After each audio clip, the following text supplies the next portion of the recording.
नमस्ते दोस्तों, आज हम एक बहुत ही इंपॉर्टेंट टॉपिक पर बात करेंगे, ओरल कॉन्ट्रासेप्टिव पिल्स यानी ओसीपीज़। ये वो पिल्स हैं जो बर्थ कंट्रोल के लिए यूज़ होती हैं, लेकिन अक्सर लोगों को इनके बारे में मिथ और कन्फ्यूजन्स होते हैं। क्या ये सेफ़ हैं, कैसे काम करती हैं, साइड इफ़ेक्ट क्या होते हैं और किस किस को ये पिल्स लेनी चाहिए और किस किस को नहीं लेनी चाहिए, सब कुछ डिटेल में समझेंगे, तो वीडियो के एंड तक जरूर देखिए। सबसे पहले समझते हैं कि ओसीपीज़ होती क्या है। ओरल कॉन्ट्रासेप्टिव पिल्स एक तरह की हार्मोनल मेडिसिन होती हैं जो मेनली एस्ट्रोजन और प्रोजेस्टेरोन हार्मोन का कॉम्बिनेशन होता है। इन्हें डेली एक सर्टेन टाइम पर खाया जाता है प्रेगनेंसी प्रिवेंट करने के लिए। मार्केट में ये दो टाइप की पिल्स मिलती हैं, कंबाइंड ओरल कॉन्ट्रासेप्टिव पिल्स यानी COCPS, जिसमें एस्ट्रोजन प्रोजेस्टेरोन दोनों होते हैं, और एक progestin only pills, mini pills जिसे कहते हैं, जिसमें सिर्फ प्रोजेस्टेरोन होता है। डॉक्टर यूजुअली पेशेंट के हेल्थ कंडीशन और रिक्वायरमेंट देखकर बताते हैं कि कौन सी पिल्स बेस्ट है। अब सवाल आता है कि ये पिल्स काम कैसे करती हैं। ओसीपीज़ 3 तरीके से प्रेगनेंसी को प्रिवेंट करती हैं।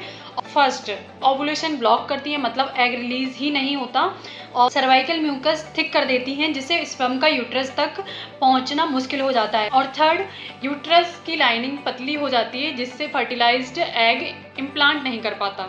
सिंपल लैंग्वेज में बोले तो स्पर्म और एग का मिलना ही मुश्किल हो जाता है, और अगर मिल भी जाए तो प्रेगनेंसी सस्टेन नहीं हो पाती। मोस्ट कॉमनली ओसीपीज़ 21 या 28 पिल्स के पैक में आती है। 21 डेज तक डेली एक पिल लेना है, फिर 7 दिन तक ब्रेक, फिर नया पैक स्टार्ट करें। सबसे इम्पोर्टेंट चीज़ ये है कि पिल्स डेली एक ही टाइम पर लेनी चाहिए। अगर आप पिल्स मिस कर देते हो तो प्रेगनेंसी रिस्क बढ़ जाता है। साइड इफेक्ट, हर मेडिसिन की तरह ओसीपीज़ के भी कुछ साइड इफेक्ट्स हो सकते हैं, जैसे nausea, vomiting, breast tenderness, mood swings, थोड़ा वेट चेंज और हेडेक। यूजुअली टेम्परेरी होते हैं और 2-3 मंथ के बाद सेटल हो जाते हैं, इसलिए डॉक्टर के एडवाइस के बिना ओसीपीज़ कभी स्टार्ट नहीं करनी चाहिए।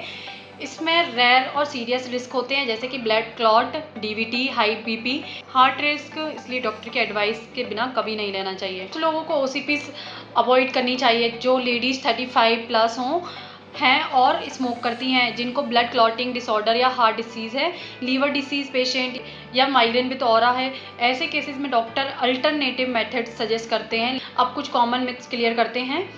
मिथ सबसे पहले ये है कि ओसीपीज़ लेने से परमानेंटली इनफर्टिलिटी हो जाती है। बिल्कुल गलत है, जैसे ही पिल स्टॉप हो फर्टिलिटी वापस आ जाती है। सेकेंड मिथ, सिर्फ मैरिड वुमेन ओसीपीज़ ले सकती हैं।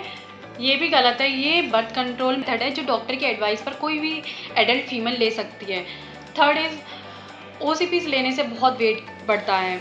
हर किसी में वेट गेन नहीं होता, ये इंडिविजुअल रिएक्शन पर डिपेंड करता है। तो दोस्तों, ओसीपीज़ एक सेफ और इफेक्टिव मेथड है प्रेगनेंसी प्रिवेंट करने के लिए, लेकिन हमेशा डॉक्टर की सलाह के बिना स्टार्ट मत कीजिए।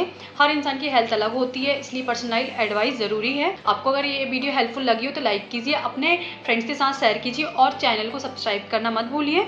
नेक्स्ट वीडियो में हम और भी इंटरेस्टिंग हेल्थ टॉपिक्स डिस्कस करेंगे, तो मिलते हैं अगले वीडियो में। धन्यवाद।